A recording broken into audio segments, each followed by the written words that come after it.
Incumbency है, anti incumbency की स्थिति है यहाँ पर? आप प्रधानमंत्री जी का सभा नहीं देख रहे हो, अब अमित शाह जी का सभा रोड शो नहीं देखे हो, अब ब्रिगेड पैरेड ग्राउंड पे इतना आदमी कहाँ से आया? जितना ब्रिगेड पैरेड ग्राउंड में लोग था उससे भी ज्यादा जनता बाहर में था। चारों तरफ एक ही माहौल है। काल तो प्रधानमंत्री जी वर्धमान की सभा के समय दोपहर 12 बजे इतना चढ़ा धूप और इतना गर्मी, प्रधानमंत्री जी मंच पे उठकर ही बोला कि गुजरात में भी हम लोग इसी समय इसी सभा करने के लिए 3 बार सोचते हैं और करते भी नहीं है। हम तो ये देखकर हैरान हो गया। हम ऊपर हेलीकॉप्टर से देखा ये क्या माहौल है, ये आंधी चल रहे तृणमूल का खिलाफ, तृणमूल चाह चुके हैं।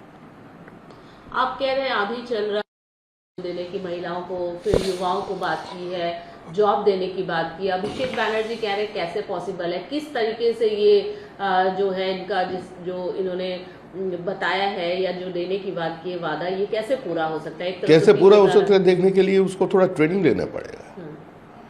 मध्य प्रदेश जाना पड़ेगा, उत्तर प्रदेश जाना पड़ेगा, छत्तीसगढ़ जाना पड़ेगा, तो उसको साफ दिखाई देगा। मध्य प्रदेश जैसा एक बीमारू स्टेट का मुख्यमंत्री बनकर शिवराज सिंह चौहान जी ने जो लाडली लक्ष्मी योजना लागू किया, जिसका नकल अभी तृणमूल कांग्रेस कर रहे हैं, उसका बावजूद भी उधर निवेश आ रहे हैं। उससे जाकर ये पूछिए, जिस महाराष्ट्र का साथ किसी जमाने में हम लोग इंडस्ट्रियल सेक्टर में कॉम्पीट करते थे, आज महाराष्ट्र में FDI 13.6 है और पश्चिम बंगाल में 0.6 है। कारण क्या है? ये उत्तर दीजिए। 40,000 शिक्षक का नौकरी बेच दिया गया, 5 लाख सरकारी पद जिसको खत्म कर दिया गया, मिटा दिया गया। ऐसा एक डिपार्टमेंट का नाम बोलने के लिए बोलिए जिसका ऊपर कोई भ्रष्टाचार की आरोप नहीं है। Trinamool Congress and corruption is synonymous. उसका पास क्या जवाब है आरजी कौर का, क्या जवाब है संदेश खाली का, क्या जवाब है बगटुई का, क्या जवाब है जो पिछले 3 साल में पश्चिम बंगाल में जितना अल्पसंख्यक मारे गए, उसका परिवार क्यों बोल रहा है हम पुलिस का इंक्वायरी नहीं चाहते, CID नहीं चाहते, हमको CBI चाहिए? Because fingers point at Trinamool Congress. Trinamool को मार रहे हैं, मुसलमान को मार रहा है, मर रहे मुसलमान, मार रहे मुसलमान। सत्ता पे कौन है? सत्तारूढ़ पार्टी का नाम क्या है? तो इस पार्टी का जो बोलबाला था अभी वो खत्म हो गया, और दिया बुझने का पहले तो जल उठेगा ना। इसका बावजूद भी बहुत चीज है। बंगाल की जनता ये समझ लिया, जब बात निकलेगी तो बहुत दूर तक जाएगी। लेकिन घुसपैठियों को आप लोग कह रहे हैं कि घुसपैठियों की समस्या का जो बात लगातार कर रही है बीजेपी सरकार, किसमें? सेंट्रल फोर्सेस किसके हाथ में? आखिर वो लोग क्यों नहीं मैनेज कर पाए? हमारे ऊपर क्यों दोष लगाता है? ये सब आप लोगों का पॉलिटिकल। देखिए 2200 किलोमीटर से ज्यादा हमारा बांग्लादेश का साथ एक बॉर्डर है। The border is porous, full of water bodies, जिसमें 562 किलोमीटर है अनफेंस्ड है। Government is not providing land. अगर सरकार का भीतर सहमत ना हो, सेंट्रल और स्टेट गवर्नमेंट के एजेंसीज का जॉइंट ऑपरेशन ना हो, जनता में जागरूकता ना हो, पॉलिटिकल कॉन्सेंसस ना हो, सहमति नहीं भी बन पाए, तो आप किसी भी हालत से बांग्लादेश से ये घुसपैठियों को रोक नहीं सकेंगे। सरकार कैसे देख रहे हैं? सरकार तो खुलेआम इसको दावत दे रहे हैं, जाओ गले लग जाओ। तो कितना दिन ये चल सकते हैं?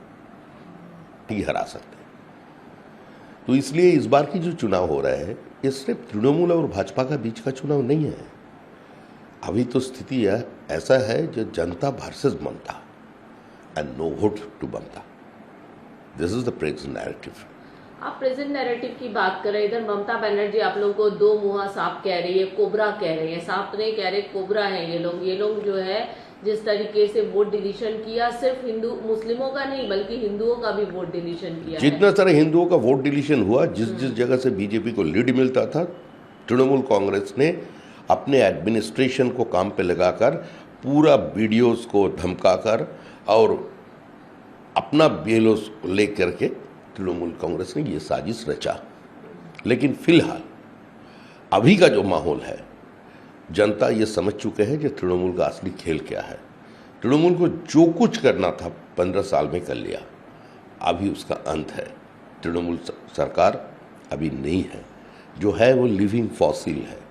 तृणमूल जा चुके हैं, तृणमूल जाने वाला है। Trinamool is going to be defeated and there certainly to be defeated. लेकिन वोटिंग राइट्स को लेकर ममता बनर्जी से लेकर अभिषेक बनर्जी तक कह रहे हैं कि अगर हम फिर 1 महीने में, जैसे ही हम सरकार में दोबारा से आएंगे, तो 1 महीने में ये जो भी ये वोटिंग जो राइट्स का जो इशू है उसको रीस्टोर कर देंगे। और आप लोग के साथ मिले हुए हैं, चाहे वो चीफ इलेक्शन कमिश्नर हो ज्ञानेश कुमार, अधीर रंजन चौधरी, हुमायूं कबीर, ये सब मिलकर आप लोगों का जो आपके साथ काम कर रहे हैं। मुर्शिदाबाद वाली घटना को लेकर भी कहा है कि ये सब बीजेपी को मजबूत करने में लगे हुए। तो क्या ये सब आप लोगों के साथ है क्या? अधीर रंजन, हुमायूं कबीर कौन है? Election commission. हुमायूं कबीर का परिचय क्या है? At the end of the day Humayun Kabir Trinamool Congress का विधायक है। हुमायूं कबीर तृणमूल का प्लान बी है। अगर सीधी रास्ते से सत्ता पे आ नहीं सका तो पिछले दरवाजे से आना पड़ेगा हुमायूं को उप मुख्यमंत्री बनाकर। ऐसा प्लान लेकर चले थे। अभी जब ज़्यादा लोग नहीं मिल रहे हैं, अधीर रंजन चौधरी का तो स्टैंड क्लियर है। Adhir Ranjan Chowdhury is a right player but playing in the wrong court. Trinamool Congress अभी तक कांग्रेस से अपना एप्रोन स्टिंग कट नहीं पाया। तृणमूल का नाम के साथ कांग्रेस को जुड़ के रख दिया और पश्चिम बंगाल की जनता देख लिया है स्थिति क्या है। कोई निवेश नहीं, 79,000 फैक्ट्री बंद हो चुके 15 साल में, 1016 कंपनी लिक्विडेशन में है, 6,300 से ज़्यादा कंपनी अपना हेडक्वार्टर यहाँ से शिफ्ट कर लिया है। तो ऐसा स्थिति में कोई सरकार चल सकते हैं? सिर्फ डोल पॉलिटिक्स से कोई सरकार जीवित नहीं रह सकते। सोशल वेलफेयर स्टेट में आपको डोल देना पड़ेगा। जो गरीब है उसको मदद करना पड़ेगा। जो महिलाएं हैं, जो पीड़ित है, वंचित है, जिसका परचेजिंग कैपेसिटी नहीं है, उसको सहायता करना पड़ेगा। उसी का साथ साथ आपका एसेट बिल्डिंग भी जरूरत होता है। उसका साथ साथ पश्चिम बंगाल में इंडस्ट्रियलाइजेशन की ज़रूरत है। अभी नंदीग्राम और सिंगूर की घटना के बाद जो मैसेज चला गया पूरा दुनिया में, वो ये साबित कर दिया कि West Bengal is no more investment friendly state. महामहिम राष्ट्रपति जी को एक सरकार मैदान नहीं दे रहे उसका सभा के लिए। उसका सारे सिक्योरिटी छोड़ के उसको एक गली का भीतर एक छोटा सा जगह में पहुंच दिया। क्या आदिवासी होकर जन्म लेना पाप है? किसी का शरीर गोरा होना, काला होना, ये क्या चर्चा का विषय है? तो तृणमूल कांग्रेस तो सारी हाथ पर कर चुका है और पश्चिम बंगाल की जनता भी ये सब देख चुका है। जो कुछ हुआ पब्लिक डोमेन में हुआ, जनता के सामने में हुआ। अभी इससे हम लोगों को निकल कर आना चाहिए।